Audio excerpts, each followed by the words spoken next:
Kære medborgere, i dag vil jeg forklare jer om, hvad der egentlig skete i mellemkrigstiden, og hvordan det har præget vores samfund. I mellemkrigstiden var der en helt vildt stor økonomisk krise, og den havde det var ligesom på grund af Wall Street-krakket, og det skete i 1929. Og på grund af det her, så havde vi det, der hedder Kanslergadeforliget. Og det blev ligesom opkaldt efter, der hvor Staunings bopæl var. Han boede nemlig på Kanslergade nummer 10. Og det var imellem Socialdemokraterne, Det Radikale Venstre og Venstre. Skal du have dobbelt af Pingus? Pingus, tak.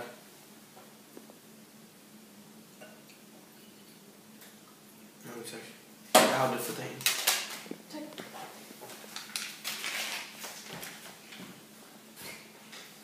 Kan vi kigge på?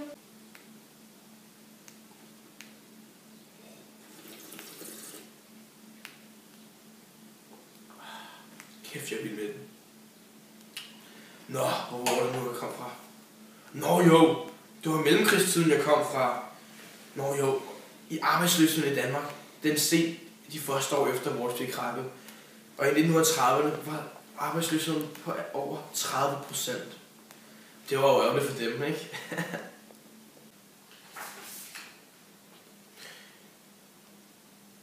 Under Kanslergadeforliget var den vise mand Stauning en af hovedpersonerne.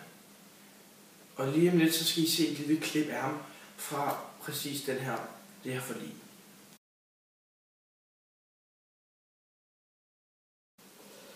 Ej, hvad fanden sker der lige? Den er faldet 12% bare i dag. Ej, der røg alle mine penge og min børneopsparing. Jeg har jo ikke mere at leve for, jeg kan jo ikke betale regninger eller noget. Fucking lort. Nej.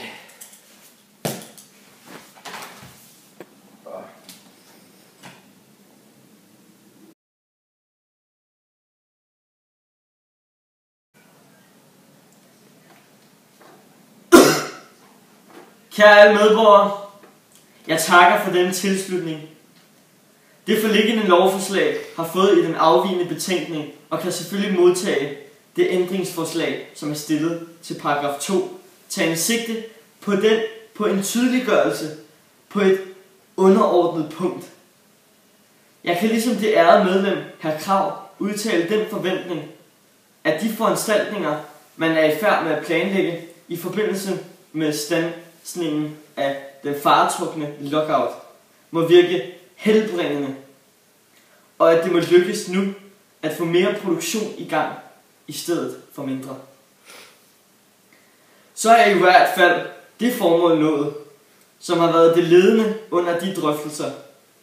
Det har ført både til det indtagende standpunkt, til det forliggende lovforslag og til de lovforslag, der er planlagt, og som i den kommende tid bliver ført frem til rigsdagens behandling.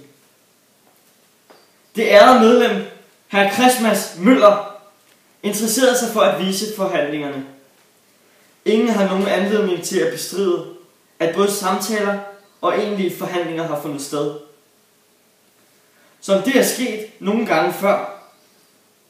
Disse samtaler har nu ført til det resultat, at der er blevet forståelse og mellem de tre partier om visse foranstaltninger, som vi altså anser for nyttige i denne situation, som den, vort land og vor befolkning i øjeblikket er inde i. Tak alle sammen. Tak.